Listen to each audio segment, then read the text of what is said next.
136. I'm your host, David J. Murphy. Joining me, as always, are my co-hosts, Ron Hamilton and Zach Roberts. Ron, indeed. Glad to see you alive and well. Is it alive and well? Should I say that, or just should I say alive? I'm gonna stick with just alive. Okay. The well part, we'll see. Let's not get too optimistic now. Exactly. Yeah. No. We don't want to put too much out there. Anything be happening to you in the last week or so, Zach or Ron? Sunny and warm here in Hawaii. Okay. I got a new and note. I'm putting in big quotes here for people listening. A new 200 2.8 Nikon from Adorama. Surprisingly, only $900. Wow. Which for that lens used, of course, because I need to replace mine, my older one, which has some very weird issues with it. So, aren't you worried that new lens won't be compatible with your new Micro Four Thirds or your mirrorless? Micro Four Thirds. I'm really quite certain that Nikon isn't going Micro Four Thirds. It's not the mid 2000s anymore. God forbid they do a universal lens format. No, you have to buy a whole new set of lenses for their new mirrorless camera. I mean, talk to Canon users about that issue. They kind of know a little bit more about that. I can use a Nikon lens from 1965, and it'll work on my my camera that came out 3 years ago. So, yeah. Well, get used to adapter life when the mirrorless camera comes out. But all right. Of course, I shouldn't speak because Canon hasn't even announced a mirrorless camera, if they full frame mirrorless. So, but we'll see. They'll come out with something soon. Next month. Yeah, right. All right. Well, we got a great show for you tonight. We got two great guests on this week's show. The first guest is coming us from the USA Today Network, Mr. Dan Powers. Dan, please tell the audience about yourself. Hey, guys. Well, I've been working at a newspaper called the Post-Crescent in Appleton, Wisconsin, which is a net newspaper for 22 years now. And my day-to-day job is local community journalism. But I do cover the Green Bay Packers as a regular beat, you might say. And because of that, I've been pulled into different events from USA Today. So I've photographed 5 Super Bowls and 3 Olympics. Most recent one was South Korea. Wow. So I kind of do the day-to-day thing, and then, once or twice a year I get pulled into something bigger on a bigger stage, you might say, and then along football the whole season. Great. Nice to have you out there. And no World Cups, right? The Green Bay Packers haven't gone to the World Cup yet? No, and actually that is on my bucket list. I would love to go to the World Cup. I grew up playing soccer, so I missed that opportunity so far. Okay, great. Tried to shoot a little soccer during the Olympics, but didn't get my chance just yet. Yeah, true that. I'm curious. The USA Today logo is a blue circle. What is that supposed to signify or mean? Do you know? Have they ever explained that? I do not recall to tell you offhand. all things great, maybe. I don't know. I think it's signify water world, the future. When all the ice caps melt. I think that's. Anyways, well, glad to have you on, Dan, and you're going to compliment our next guest, Michael Zemanek, very well. Michael, where are you calling from, and tell us a little about yourself. Yeah, hello, guys. I live near London, about 45 minutes from London. I've been working for BPI Rex Shutterstock for about 5 years now. BPI stands for Backpage Images, and we are a bunch of photographers, predominantly photographing football in England.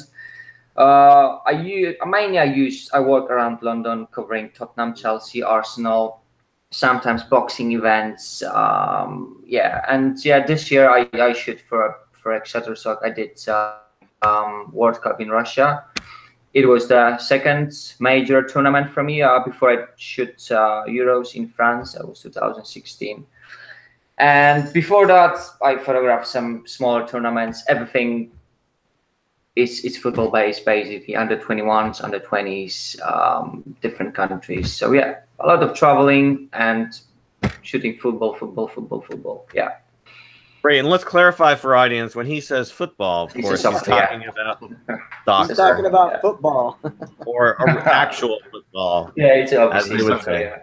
Yeah. Well, great. So great to have you on. You're going to be talking to us all about the World Cup and really this kind of, again, even though both of you have different experiences, you both have shot, giant annual or semi-annual or quattro annual. Is that what you would call? Is the World Cup, would you call quattro annual? What would that be called? Sounds good. That sounds good. I don't know if there's a year, there was a word for every 4 years. Whenever I get a chance. Yeah. Every 4 years, yeah. There's no word for that. Okay. I'm every 4 years, yeah. Quadrannual. But anyways, so each of you have covered large scale events. I guess we'll start with you, Dan. What is the sort of biggest thing you do to prepare? Well, actually, both of you. What's the biggest thing you do to prepare when you're going in to shoot, again, like these super big, massive events like a World Cup or an Olympics that you wouldn't go to, or you would do differently if you were covering something like a local football game or a soccer game or whatever, or I guess I can just say local football game and it'll apply to both of you. Something you just do, in the day to day versus something you're going, again, traveling somewhere on a big expense budget to shoot some big event. What's the difference between how you prepare? We'll start with you, Dan. Well, I think the biggest thing is covering the Olympics as an example. This last one, so these first Winter Olympics I've done. So these are sports that I usually do not cover on a daily basis, and most of them not at all, actually. Yeah. So I have to do a little bit of research about what I'm getting myself into, and I try to read up on the different sports and also pick the brains of my colleagues who have been there before. So I think just trying to get a little bit familiar with the sport that I've never photographed before is a big part of it. And sometimes you have time ahead of time to do that. And sometimes you just have to, when you get to your destination, you do have a few days. We always get there early to check out the venues and things like that and kind of get a sense of a game plan. And that's usually where I do my last second research with my colleagues who have done it for years. That's a big part, I think. Just preparing for something that you haven't done before.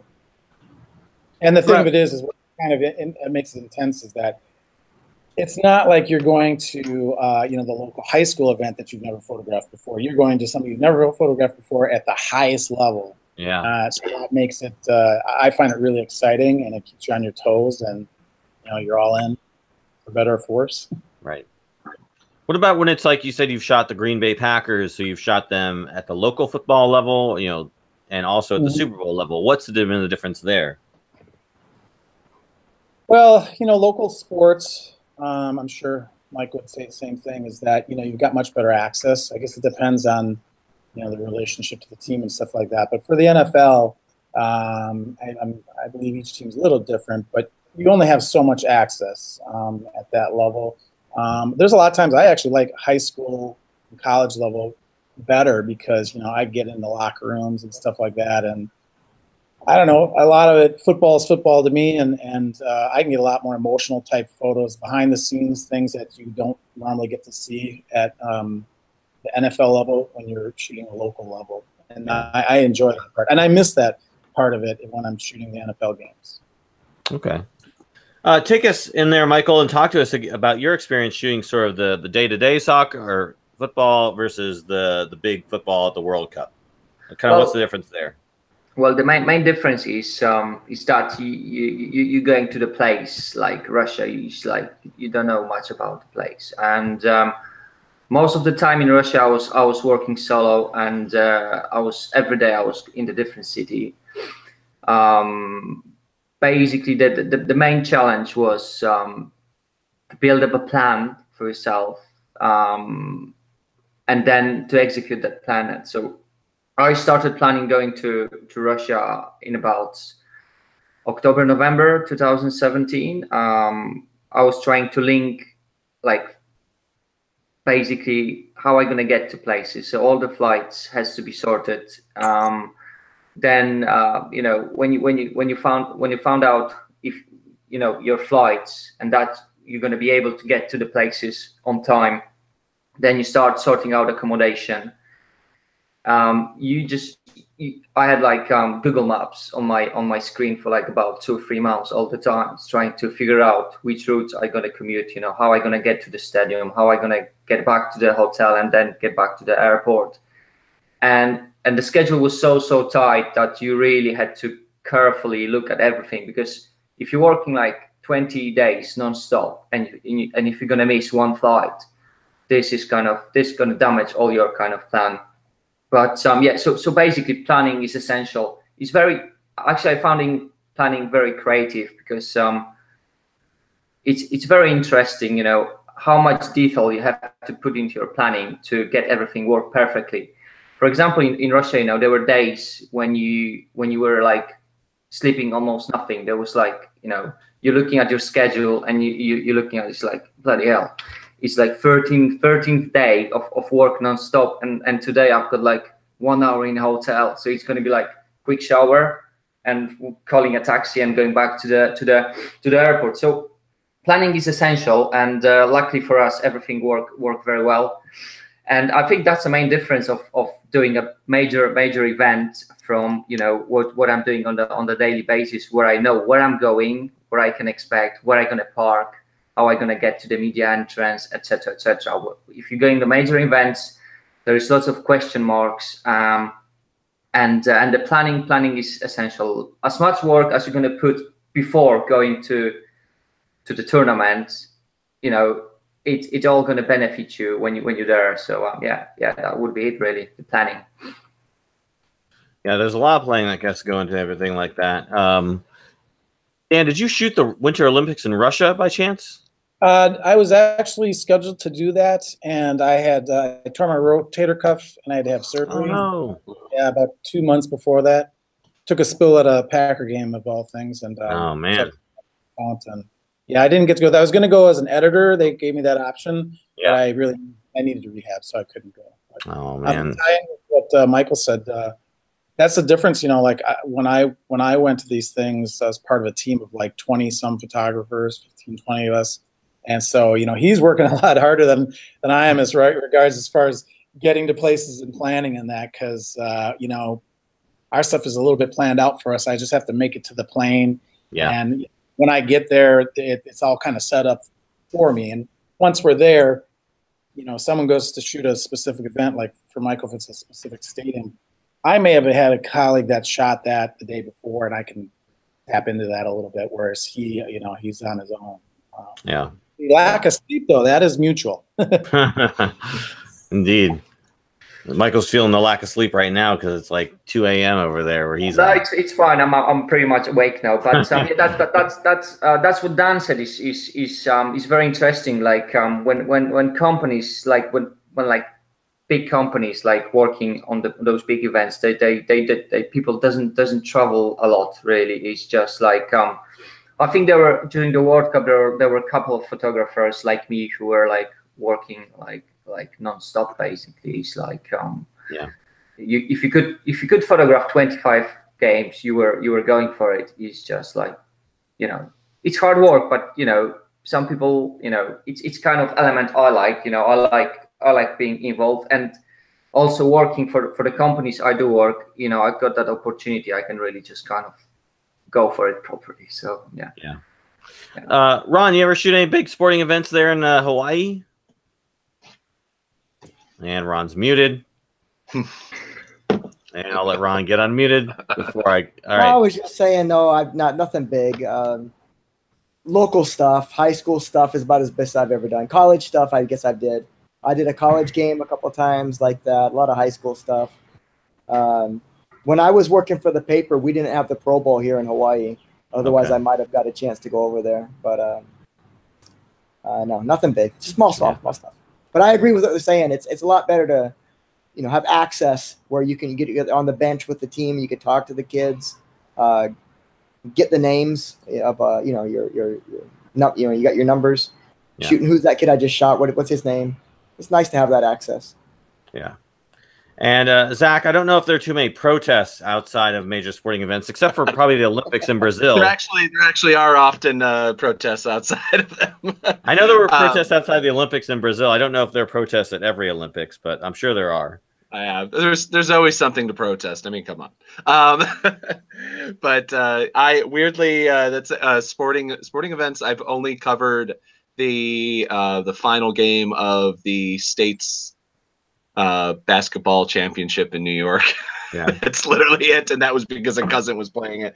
It's weird. It's not like I've ever avoided photographing sports. It's just literally something in like 12 years of working as a photojournalist. I've never photographed anything. Yeah.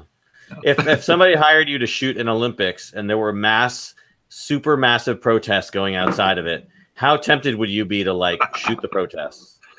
I mean, it depends on what the job is. I certainly wouldn't miss the opportunity to photograph the Olympics. I would probably, depending on how good the money was, I'd probably be like, you probably should hire someone else, because I've literally, the equipment and the insane, like how good you have to be at shooting this particular type of event. Like the most of what I cover, like covering political events and that sort of thing, does not transfer over to photographing sports in any way, shape, and form.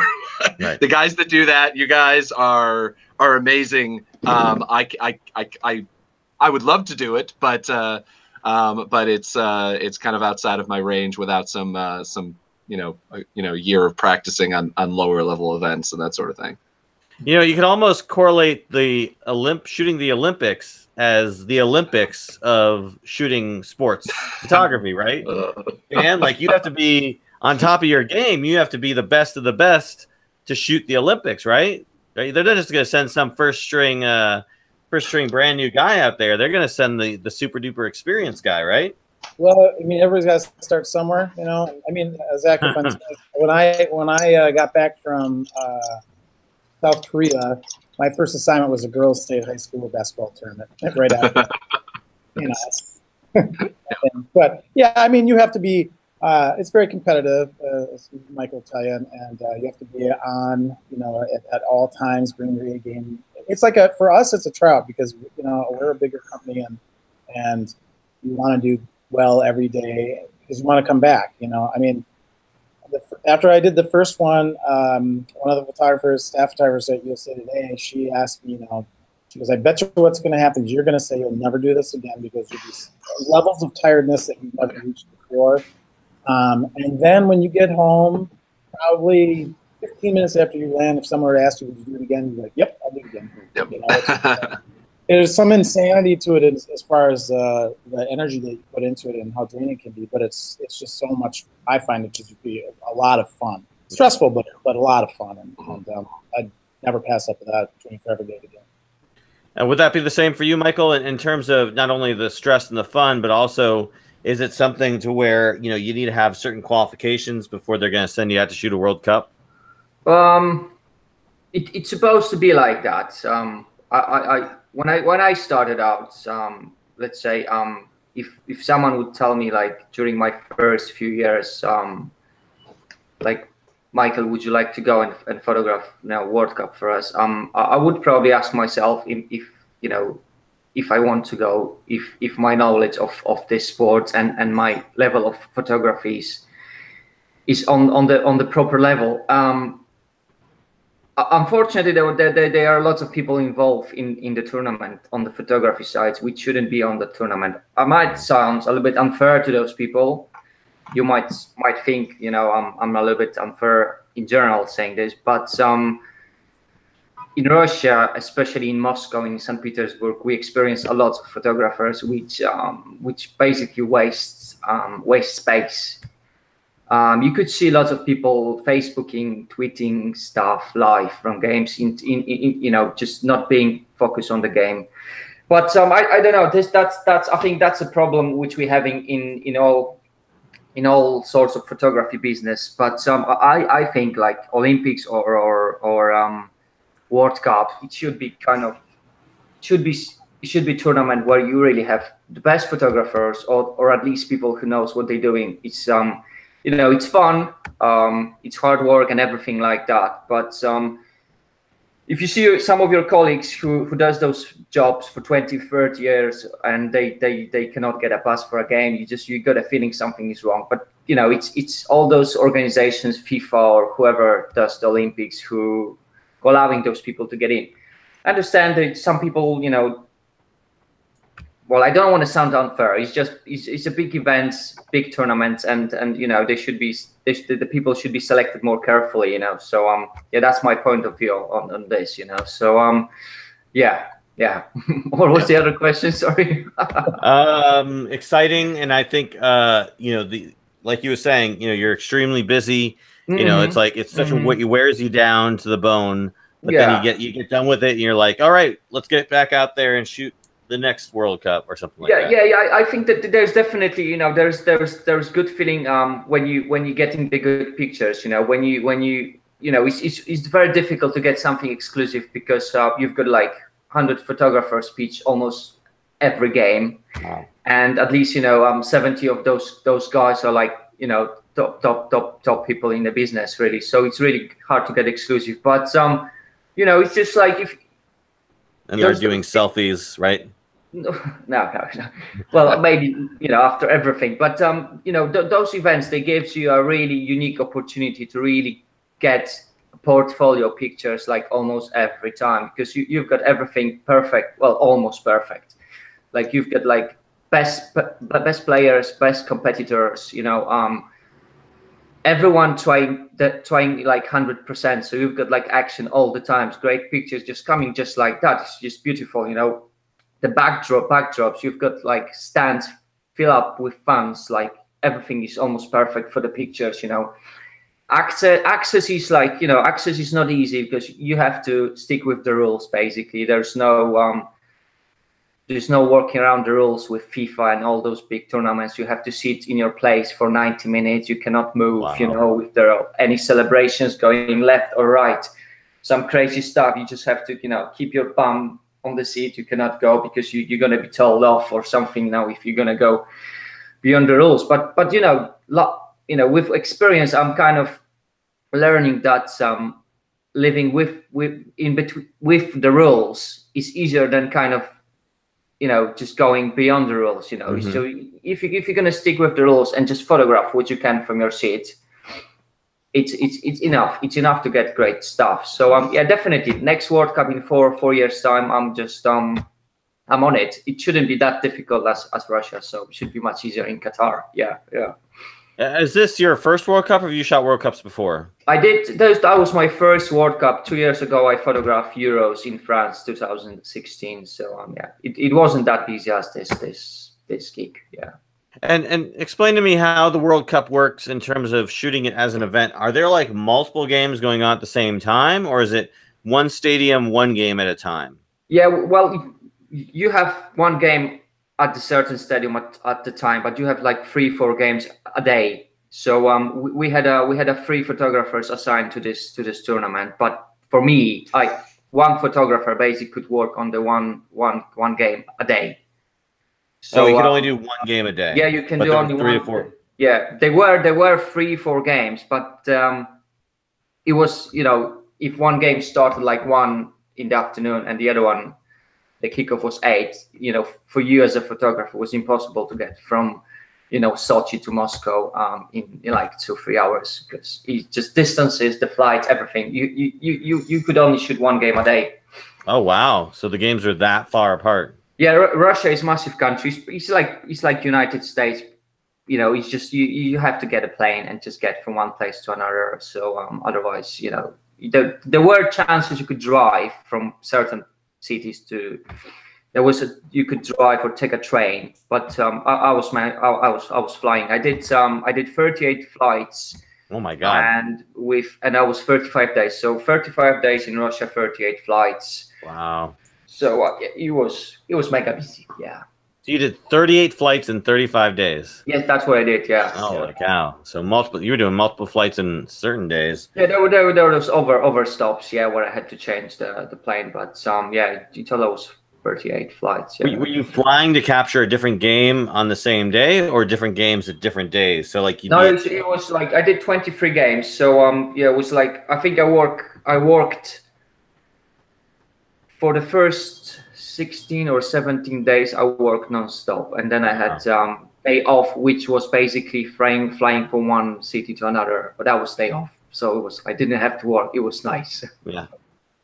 I think what people don't understand is that when you're photographing events like this, be it World Cup or Olympics, you spend as much, if not more, time on planes or trains and that sort of thing, or just waiting for things to start. You have to get the things early because although there are designated areas, there are better spots within those designated areas. Mm-hmm. I don't think, I could be wrong, I don't think it's the same for Michael, but for me, and forgive me if I'm jumping ahead, but we are connected VLAN, so basically Ethernet cord to our cameras. And as I'm shooting the photo, I tag photos and they go back. And so there's a cord, different cords, different spots, but they can be brought to different distances, so I can move around a little a bit. But that's why we get there early to get within that area, the best spot in our perspective within that area, and it just takes time. Olympics, he's saying one game a day. We averaged, at least I did, 2 events a day. Mm-hmm. Now I know with the Olympics, especially, everything is separated. Or I know there's like a main Olympic park, and there's a couple things there, and then pretty much everything else can be separated all throughout the country, right? Well, they're like clusters. Like in South Korea, there was the mountain cluster, all the snow events, that sort of thing, and then there was the ocean cluster, which was all the ice skating and that sort of thing. So, and then there was media buses back and forth. Okay. And so, you would get scheduled to shoot something, typically a couple events in one cluster or the other. But there were times where, these things, people get hurt or sick, and, you might be thinking you're doing figure skating one day, and all of a sudden you get an email the night before saying, so-and-so got sick, can you go do bobsled instead, and that sort of thing. And so you have to but they try to get it so that realistically you can make it from your first event to your second event without totally killing yourself to get there. Yeah. Again, I think Michael had it a lot harder than I did. Well, yeah, I mean, that many flights, holy cow. I'm actually doing quite a lot of I'm jet setting quite a bit. I've flown 4 times in the last 2 weeks, and I have 2 more flights coming up here in the next week. So, but man, 38 flights. I mean, like every single day. Oh my gosh, wow. Yeah, and to be honest, the first 2 weeks they were quite easy, because you were still kind of high on energy. You were like excited, about stuff you're doing. But the most difficult was really the last 8 days, when you had a few days off, and even though you had that day off, you didn't really kind of rest it. You just like next day you kind of more puzzled and kind of you're being rested, but just like you have to get back to that to start shooting, and you just kind of still thinking, just like would be nice to stay in bed, blah blah blah, stuff like that. So and then really the tiredness gets you when you see how you interact with people, how you react to another security check, how you react to the questions you're being asked. You just start not being nice to people, to be honest. But that's basically, you just being tired, So that's why I kind of stayed away for like any kind of problems. I didn't really talk too much to people. I just wanted to just like get on the pitch and just sit down on my place and just do the job, really. Yeah. So it sounds like it started out super duper exciting and your energy was level, and then by the end you were like, oh god, another soccer game. Well, all right. It's another flight. Yeah, at 3 a.m. in the morning. Yeah. Ron, how long will it take you to get from one side of Hawaii to the other side of Hawaii? Let me see. Walking, it'd take quite a while. No traffic in a car, you could do it in about an hour. And we're talking about all the islands, like from like the big island to the little island. Sorry, different islands. Like how long would it take you? About 30-minute plane flights. Oh, okay. Up and down. Boop. You're had a long distance between one shoot and another shoot. Yeah, jump from one island to the other. There was a time they called me up. They said shoot the game between this team versus another team. So I went. It was a high school game. I went to the high school they told me to go to, which was across the island. And I got there and there was no game. So I called the sports writer and I said, hey, there's no game here. He's, oh, I have it wrong. It's on the other side of the island. So I drove back to the other side of the island again, and there was no game there. And I said, no, there's no game here. He says, wait, let me call the coach. So he calls it. Oh, wait, it is the other side of the island, but it's not that game. It's another game. So I went back across the island to the other game. I got there about halftime, and I shot the last two quarters there. Wow. Guys, I don't mean to downplay your two roles, but Ron, that's man. Oh man. Zach, what's the furthest distance you've traveled to get from one shoot to the other in the same day? Not usually I only cover one thing a day, so I mean it's not that bad. I mean my commute is usually I cover most of the things happening in a 7-hour drive. So let me go back to you two guys. Again, talking about your events, did you after you had the event, let's talk about data transfer, because you mentioned that, Dan, you mentioned you had Ethernet. I know to shot Olympics, Ethernet is the way that you can quickly just transfer imagery instantaneously, right, to the editor pretty much. And then I'm wondering, again, I'll throw it to you to talk about that, but then also, Michael, if you can comment on how you, from the moment you shot your imagery, how were you transferring it, how were you processing it, and how are you getting it out live to the world? Let's start with you, Dan. Okay. Well, my first Olympics was in Beijing, Summer Olympics in 2008. And that was much like I would do a Packers game now, where I would go to an event, I'd bring a laptop, I'd shoot, and then I'd transmit images back to USA Today, sports images, USA Today. After the event, I do my own edit, and then do it, your typical fashion of covering a sporting event, sending photos at some point afterwards. And then we switched to VLAN, and that made it a lot. That you lose some control, a little bit of control, which took a little getting used to, because although I'm tagging photos on the camera and sending the ones I want to send, I'm not able to crop them or do anything with that line. So I am leaving it up to an editor to choose, here are the 10 photos I liked of this particular event, or, this particular athlete. And then they're narrowing it down from there. So it's more of a live thing. So they're moving pictures as the event's happening, and they're going. Oh no, we lost Dan. All right, Michael, throw it over to you. Yeah, it's a similar stuff with me, like what Dan said. Back 2 years ago, I was still editing my images myself via laptop, cropping and everything when I was in France for the Euros in 2016. But in Russia, the only way was to have editors and send images remotely via cable.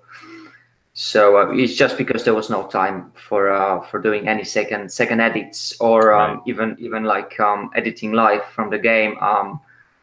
Well, we opted to have editors just because you shoot more when you don't have to edit yourself, and you can think more about the game when you work. What's going on. Where to point your lens and where to get more images of certain players. While when you edit yourself during the game, it's kind of destructive, and you're missing lots of stuff, and you don't shoot that much as you have an editor, and it's the same system as Dan said. It's just like camera cable connected to the camera. Ethernet cable, right? Yeah, Ethernet cable. Yeah, and if you have a picture, you're just sending this straight to the editor. All the spots around the pitch during the World Cup. Every photographer has a cable for himself. The internet was very fast. There was no problems with sending out the images. So did you have the Ethernet cable connected directly to the camera or connected to a computer? No, it was going directly to the camera. Sometimes I had a 2 cable, so I could have my long 400 lens connected with the cable, and then 7200 second cable was going into the short lens. So I didn't have to swap the cables, but that was I could only do that if there was photographer on my left or right side who didn't need to have a cable, so I can borrow his cable. Yeah, and it's very effective and very quick way of providing images, you know, for our clients. So and plus, you know, the editor, he has more time and kind of freedom to crop the images different way, just like to have a time to look at the image, you know, and just try to just get out of the picture a little bit more than what I would doing during the live shoot, you know, when I have to really make quick decisions, quick crops, and quick captioning, you know. So yeah, I think it worked better that way than when I was doing this myself. Yeah. And you never felt the Ethernet cable was hindering your ability to shoot, right? Well, not really. No. Do you mean like, yeah, like being fiddly around the camera, or yeah, like, I mean, just you know, was it like too short, or you know, you were struggling, you were wrestling with it, or was it long enough, or was it just getting? Like, it was fine, you know. It's just like, Dave, you just really like you're sitting in one place all the times, you know. It's just like the cables were long enough. You know, there was no issues, no problems at all. They were sitting in the camera properly. They were not popping out like randomly just like that. And as I said, you had like constant, you know, signal. There was you know, you could send all the time. There was no problems with internet. You know, the whole tournament in Russia everything was set up properly. Nothing really. There was nothing bad which I could kind of complain about. So it was just like perfect. No, that's what I'm hearing from people, like people saying, you know, it was like one of the best tournaments they work at or they'd watched or whatever. It's just brilliant. Well done, Russia. It was really good tournament. Yeah. So I mean, you'd be shooting, your imagery would go straight to the editor. The editor would make their selects and publish what they want to publish, pretty much, right? Yeah. He's doing the selection of pictures they're gonna put live on to our clients. So very, very effective way of doing it. You know, it's just as Dan said, you're losing a little bit of control of your work because, you know, it's just really hard to have editor who's gonna crop pictures exactly like you would do. Probably like color collections, you know, contrast, all this stuff is not very important because, you know, nowadays you've got like almost perfect pictures from going just off the camera. You've got constant light, the same light all the time, you know, during the nighttime games, during the tournaments. During the daytime is a little bit different because you could have, you know, the weather condition could change. But yeah, there's not much post-processing. It's mainly cropping and adding captions, really. Yeah. And you're also shooting on memory cards, so you're recording the imagery to your memory cards as well, right? Yes, yeah. So what are you doing with that imagery? Are you just downloading it to a hard drive, or do you give it to your editor? Yeah. After when I sent all the Newswharf stuff, all the live stuff, after the kickoff, I'm gonna do that. What are we calling the second edit? I'm sending all the other stuff, which I think is good for stock images like player on the ball or like just basically general pictures, which is nice, clean, and obviously sharp. And when I send all this stuff, I'm gonna download all my shoots on the hard drive, external hard drive, and I'm just gonna keep it like, you know, just like that, just you know, just to have it all pictures on the laptop, you know. But I'm not touching these pictures anymore because at that time we've got already like probably around 400 pictures available for clients. So right, there's no need to digging in this stuff anymore. It's gonna sit there on a hard drive. Maybe you'll print them out someday. Yeah, maybe someday. Yeah. All right. Well, let me see. Okay, Dan is back. Hello, Dan. We were just talking about you behind your back. No, I'm just kidding. So Michael just talked to us about his process. Obviously, you're using the Ethernet system as well. Your imagery is going directly to your editor. It's being live edited, and you also collect everything onto memory cards as well, right? Yeah, I do that, and then that is basically mainly for myself, but also as a backup, I guess you'd say. And that's what I'm looking at the end of the day. So I have my own take, so to speak. Are you ever taking any of that stuff you shot during the day and like also submitting it, or is it just basically for you to have to build your portfolio, or you're gonna print them out and put them on your wall someday? I just move from the event and I move on to the next thing, and then that's that for that, because we're trying to get things out as fast as possible and narrow it down to just only our best images. And you hope that you don't miss something, because you're doing a fast on the fly edit off the back of your camera. Whereas if you had your laptop, you're still moving fast, but you can see the photos larger, and occasionally you miss something, but hopefully not too often. Yeah. So I mean, yeah, I'm sorry. No, I was gonna say, you said you make the fly edits, so you're tagging them in the camera before they go to the editor, or you're just tagging them like after the fact? I can hit just send on the back of the camera if I want to. I tag and hit send because at least it's a little bit of an edit. So later, when I'm doing it at my own pace for my own purpose, you might say, it gets me to slow down. It reminds me that there's something hopefully good right around this tagged photo, if not the specific photo. So then, is every single photo going to your editor, or just the photos you've tagged?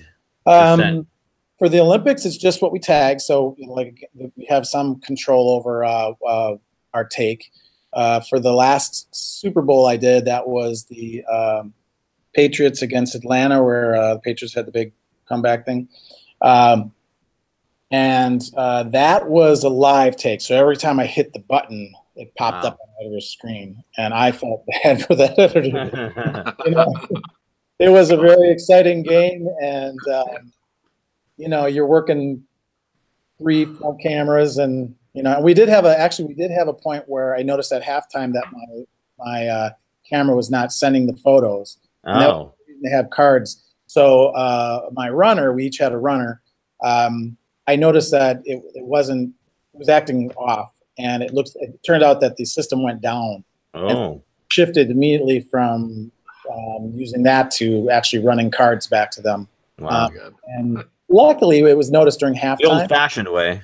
Yeah, the old-fashioned way. And it happened at halftime. So it was only Lady Gaga, so no big deal. Yeah. Take it or leave it.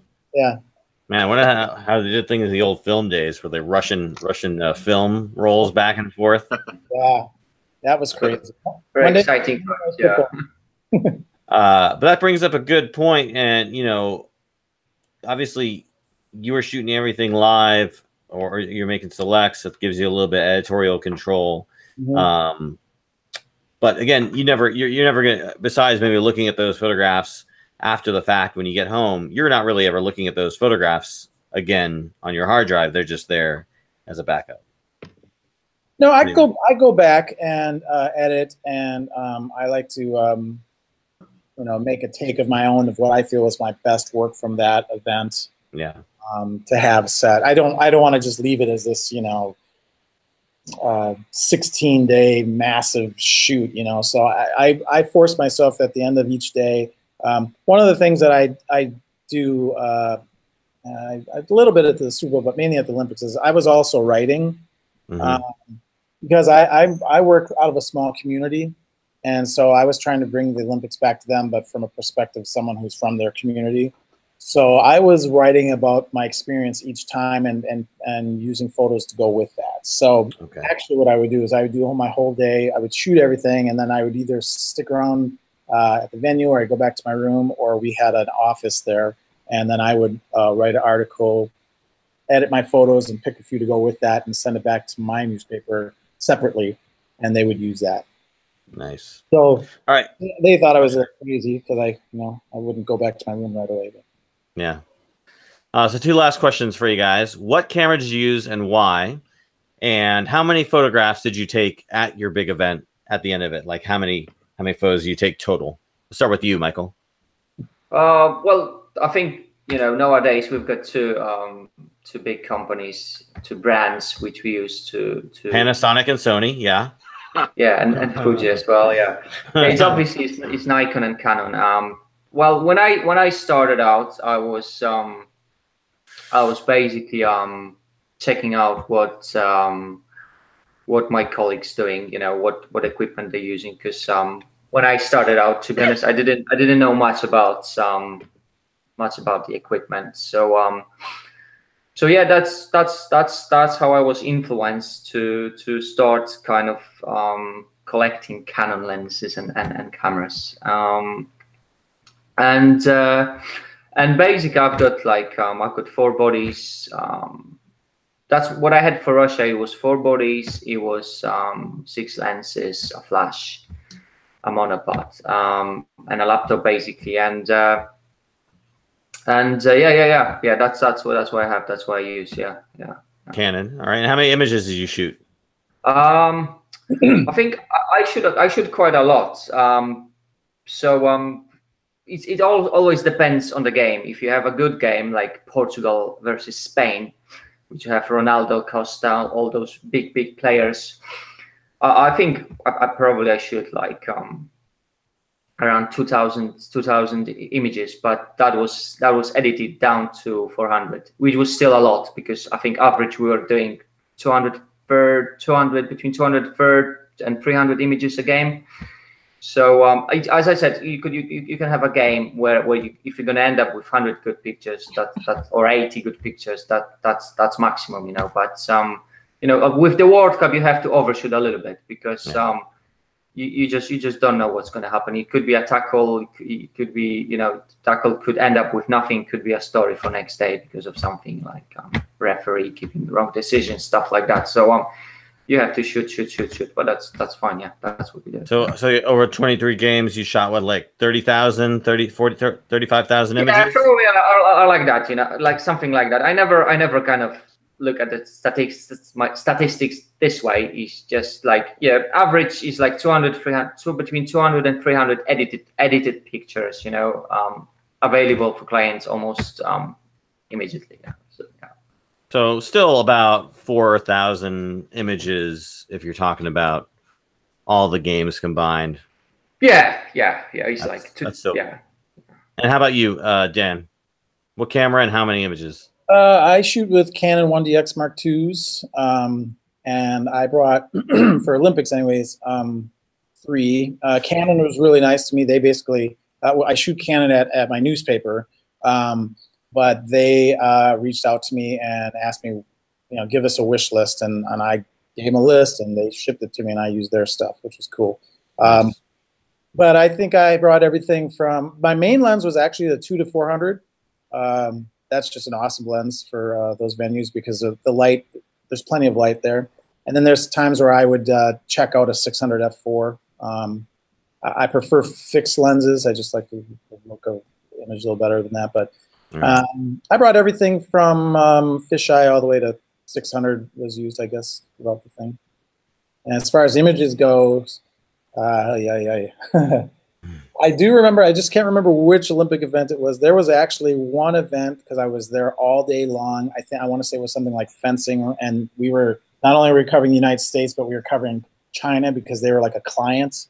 Like the AP out of China, their version of they weren't going to be where we were at, so they hired us basically. And I want to say there was one day where I went through like 8,000 or 9,000 frames. Wow. It was insane. It was just really, I swear I didn't want to look at fencing ever again after that. Although fencing is really cool. Yeah, absolutely. But I would say along the lines of what Michael's talking as far as numbers goes, maybe a little higher. So like 100,000 images? Not 100. I wouldn't say that many digits, but tens of thousands, yeah. Cool. Yeah, that's how many I shot. There's about maybe 6 good ones. I shoot that much in an average high school football game. So, all right. Well, we're running long, so I want to quickly get to the 2 stories that Zach and Ron suggested. We'll start with you, Ron. You brought up this story about most trustworthy news sources. Essentially, the most trusted TV news brand in America isn't American. It's the BBC America, I believe, or BBC just in general. According to this analysis created for the Research Intelligencer by Brand Keys, they said that 90% trustworthy the BBC was. Again, obviously we live in an era where fake news is a thing. And so trustworthiness in news media is important. Ron, why did you want to bring this topic up, and what do you want to say about it? Well, I think it's just like what our beloved president always says. The American media is the enemy of the people and cannot be trusted. And here's our proof, the BBC. Interesting thing about it being that Fox was number 2. That's the weird thing. That's that's what shocked me. Network. Yeah, that was the most trustworthy network in America was Fox News. So take that for what it's worth. Yeah. If that skews your opinion of this poll or not. Yeah. But BBC, I'll go with. I could see people voting for the BBC. Fox sent me for a loop. That is interesting. I can't believe PBS is less trustworthy Right. than Fox News, but you know, it's just one poll. Yeah. Zach, any opinion on this topic? I mean, all of these types of polls, I always view them with heavy skepticism. Not only because I don't think that 86% of America has access to BBC's like actual like at least TV reporting. Because I mean, I don't. I mean, like you have to like you have to log in and possibly use a. So I'd be surprised if it's not just, you know, here's 5 brand names that you know, like here's MSNBC, CNN, you know, Fox, BBC, and PBS. Which ones do you find most reputable? And I think that, you know, most people who have an idea of what BBC is probably would find it most reputable just because it sounds right.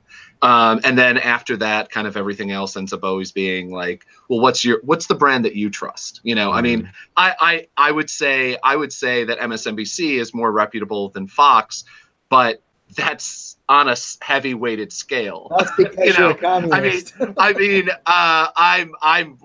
way more left than MSNBC, but also like it's not true. Like I don't find MSNBC as reputable, say, as either the BBC or you know, as a lot of other news sources. But you know, you give a handful of choices, I think that, you know, whatever. But it is a sad thing that most Americans would find an international news source or a un-American or not American, not un-American, not American news source as most reputable. On the other hand, though, you know, I mean, it's sometimes hard, whether that be local news or whatever. It's hard to cover something sometimes from within.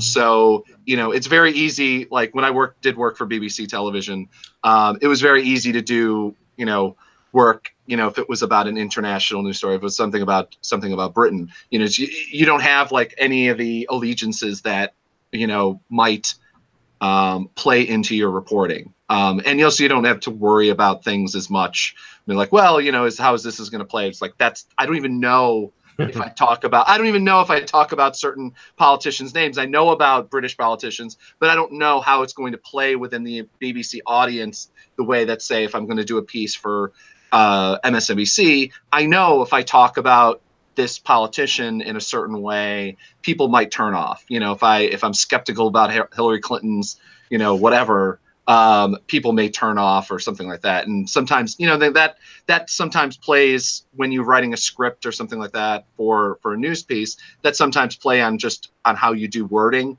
It doesn't necessarily change the word piece, but it changes, say, the scripting, and something very freeing about writing about, you know, another country. So I mean, BBC's American coverage is incredibly solid. Not just when I worked with him, but always. So I mean, like I would agree with this. I would less so agree with it. And again, the problem is though that what does BBC and what does PBS mean? PBS is a couple different things. Broadcasting system. Yeah, no. But I mean, there's a big difference between, say, you know, possibly some local broadcasting, PBS NewsHour, PBS. So like the brand, it's just a brand. Like, what do you feel best about? And so I wouldn't take this with too much of a thing. I mean, especially, I mean, no matter how you think. I mean, there's a lot of great reporters at Fox News. I know some of them. But the brand and the network as a whole, they're not exactly reputable when it comes to their news sourcing. So yeah. I'm gonna say that people trust the BBC because of the accents. Like, I mean, that's not wrong. I inherently trust Michael more than all of you just because of his accent. You know, I'm just putting that out there. But Michael or Dan, either of you have any comments on this? One thing I noticed, I looked at the whole list, and I did not see Gannett on there or USA Today, which is sad because I go to USA Today every day to look at their news. I find you guys to be a great news source. Yeah, I work at a small daily newspaper, so I find frustrations in that whole fake news and don't trust the media thing as much as anybody else. And I would have to say that actually I admittedly sort of buried my head into just focusing on what I can do to affect my own community. And I've kind of put blinders on a little bit because it's just getting, I'm kind of tired of the whole thing, I guess. Yeah. And I'd rather put my energy into that. And in our community, so far, for the most part, I think that we're embraced pretty well. I mean, not by everybody, of course, but I don't feel that as much on a small local basis. And Michael, do you feel any sort of angst by any of the people over there across the pond? They love the media, right?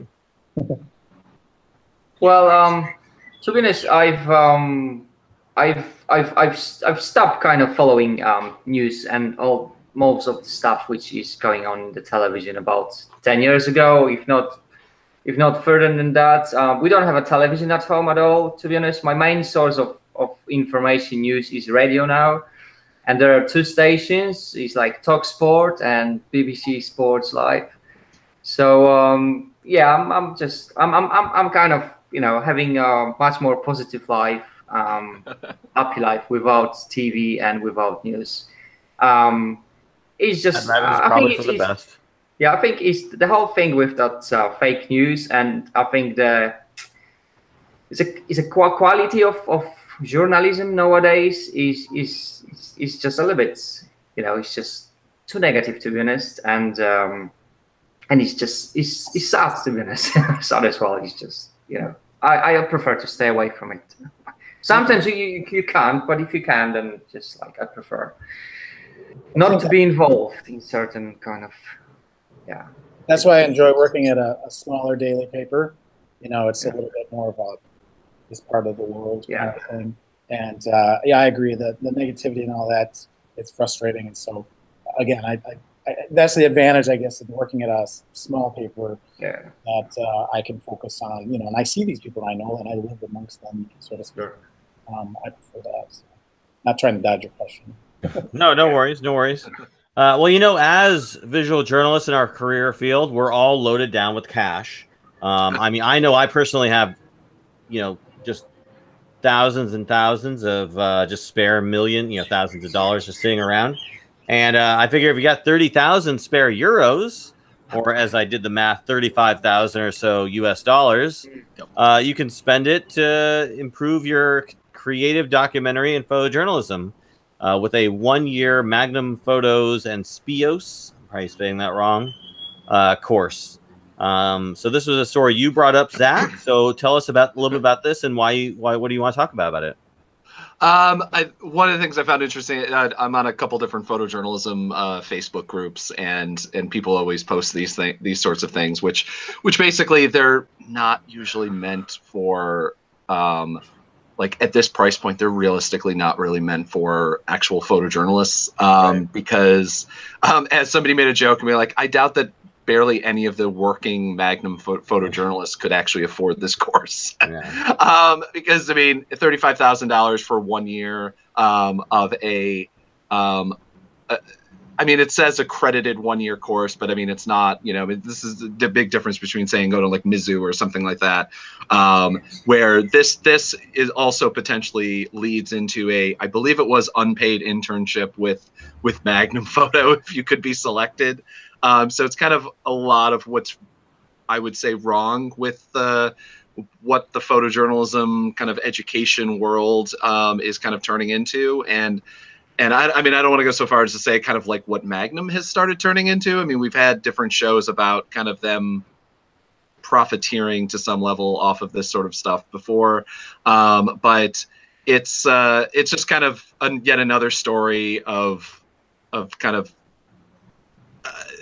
people figuring out ways, I guess, to make these brands kind of make money and profit off of just kids. I don't know. I don't know who has this money. Who has $35,000 to take a 1-year course? I mean, I guess it's not as much as I believe Mizzou out of state is probably more than this at this point if you're an out of state student. But I mean, there's scholarships and there's different things like that. This is kind of like going to a private, you know, a for-profit private school. I would kind of I thought the cost was equivalent to, like you said, a private school. Like for a year, it's not unheard of. I mean, yeah, no. You know. But I mean, again, it ends up being like this is more if you look at it, it reads more like a workshop classes Right. and less like an actual education, which teaches you a lot more. I've been reading some things about people who have taken these classes with Magnum before, and they've said good things, but it also looks like they're, you know, kind of in the circle of it. So of course they're going to say good things about the school they spent $35,000 on. So it's not necessarily. Yeah. I'm just always very skeptical of these sorts of things that aren't part of a larger institution. On the other hand, I've gone to, you know, 3 different colleges, and they have their own different scams and such running on different price point, you know, for different price points. So it's just, you know, it's again, you know, I mean, like the fact that this is this much money. I forget what the median income. We talked a couple months ago about kind of what the median income was of photojournalists, at least working in America. And I know I have a hard time trying to find a photojournalist job in America that starts at at more than 35K a year. I mean, I've been looking at, you know, photojournalist staff positions and, you know, in small towns, and most of them start under $35,000 a year. Some I've seen as low as like $20,000 to $25,000 a year, and obviously, you know, not with a lot of experience other than the, you know, generic 2-year experience that every single job seemingly requires nowadays. But it's you know, I mean, I think it's I don't know if it's a conversation we need to have within the photojournalism world. It's, you know, as the schools that are there's only a handful of schools that you go to as a photojournalist, it seems nowadays, that kind of get you into the world of photojournalism, and all of those schools are pretty pricey, and the job doesn't pay that much. And so it seems, if you can find a job in the field, it seems that we're kind of destined, you know, requiring our future photojournalists to take on a massive debt load, which I don't think helps the field going long term. And, you know, but yeah. Yeah, it is puzzling to figure out who exactly this course is for, who's going to spend the money on this, who can spend the money on this, and then once you do spend the money on this and you have all this great education, where are you going to go to get a job to pay it off? You know, it seems like it might be designed for the person who perhaps has more money than, you know, is not actually like, you know, well, more money than they know what to do with, or at least they're not looking to go into the field. They're just looking to get the education. Perhaps maybe they're a photojournalism degree, like all degrees. Like I'm a poli-sci major, and I use my political science degree every day in my photojournalism and in my journalism work. I use it actually almost more than I use my knowledge of photography sometimes. But that's why, to me, that's why, like, it's almost, I think it's very important for journalists as a whole to have a well-rounded, proper education, as opposed to, here's your small field. You're going to spend $35,000 on this for 1 year and devote it to it, which I get. But, you know, you want to know you want to know a little bit more and be exposed to things. So, I mean, I obviously, I'm guessing that this probably isn't a, like, I'm a 19-year-old kid leaving, you know, 18-year-old kid leaving high school, and I want to go, you know, and go and learn photojournalism. I can't imagine that that's what that is for. But again, I don't know who this is for then. Well, I have an idea, Dave, if it's okay with you. I say we take all of our Patreon money at Around the Lens and help Zach go to school. School of Hard Knocks. That's the only school you can afford with our Patreon money. Let me throw it over to you, Dan or Michael, before we close out the show. Any thoughts on this school? Either well, each in the sign up for it?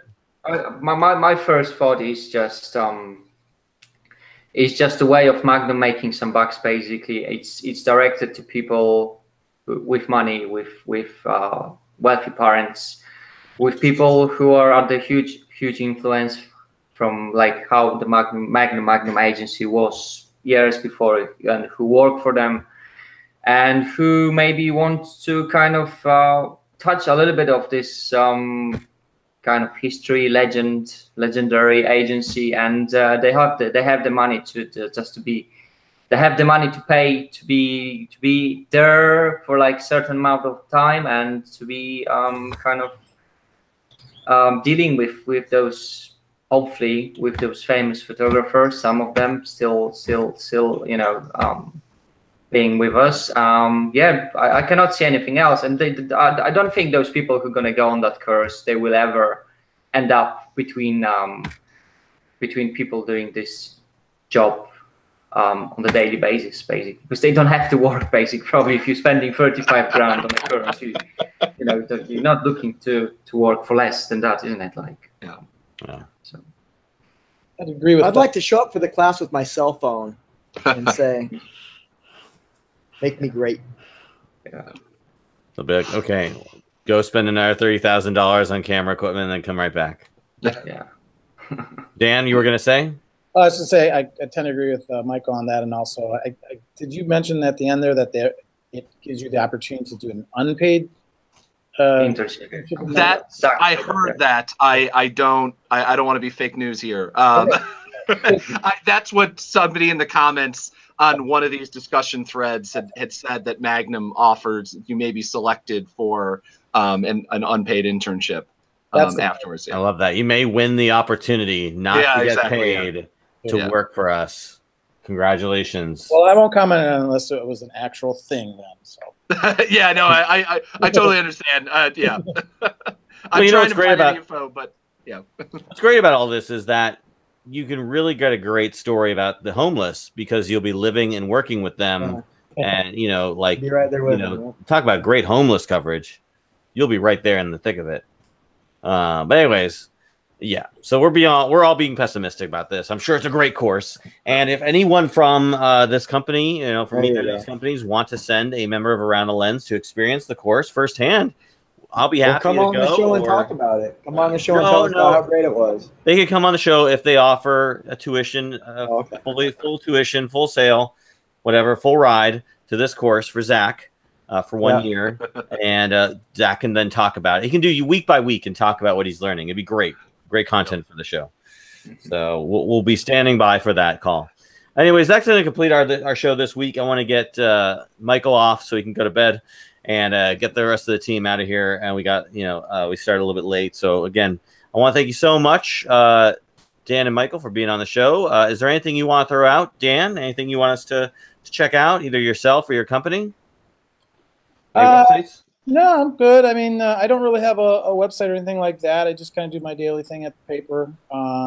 It'd be cool if I run into Michael someday at a World Cup. Maybe that'll be my goal, to meet Mike on the actual sidelines. Next World Cup? There you go. Unless you get an injury. No more of those, please. Yes, indeed. All right, Michael, you want to throw anything out there for us to check out? I just want to say thank you for having me on this show, and it was really nice to meet you all, guys. I'm wishing you all the best in your work and in your careers, so hopefully we're going to make more money, if in the future, hopefully, journalism and all the kind of things around it will kind of be better in the future, so hopefully no more fake news, all this stuff. I've got a website, but that's only what I have. Basically, I don't have Instagram. I've got a Twitter as well, but I'm kind of staying away more and more from Facebook. I'm just not kind of enjoying this anymore. What's your website address? It's just michael.zemanek.com. It's michaelzemanek.com. Okay. You can see some World Cup pictures on that website. So just thank you very much again. It was brilliant to see you guys and listen to you. Great to have you. Zach or Ron, you got anything you want to throw up before we sign off? I'd like to throw out my computer. Or your phone. I have a bunch of my photos being used in what looks like, actually, speaking of PBS, a great documentary about Charlottesville and the rise of white supremacy, white supremacists in America on PBS Frontline. It's the 6th, right? So tomorrow It'll be premiering tomorrow night. And you just go to PBS to find info. But highly recommend checking out. I know that the producer of it and director is a friend of mine, and it's sure to be a very excellently shot and compelling doc. Great. And if you want to see a lot of Ronan S work, I recently went on vacation to Seattle, and I shot a lot of my vacation with the Ronan S. So you can see some of my video vlogs, vacation vlogs over at my personal YouTube channel. Just search DJM Photo. That's my YouTube channel. And you can see day by day what we did. So I shot about, I'd say 90% of my vacation with the Ronin S just to kind of experience it and get used to it. And it's a wonderful device. Definitely wears down the arm. But, still you can do some really nice, smooth shots with it. So I'll probably be doing a full write-up or review about my experience with it. Just in case that would help anyone else thinking about buying one. But that's it for me. Again, I want to thank my guests, Dan and Michael. Thank you so much for taking time out to be on the show. Thank you. Appreciate it. And for Ron and Zach, I am David J. Murphy. This has been Around the Lens, episode 136. And we are out.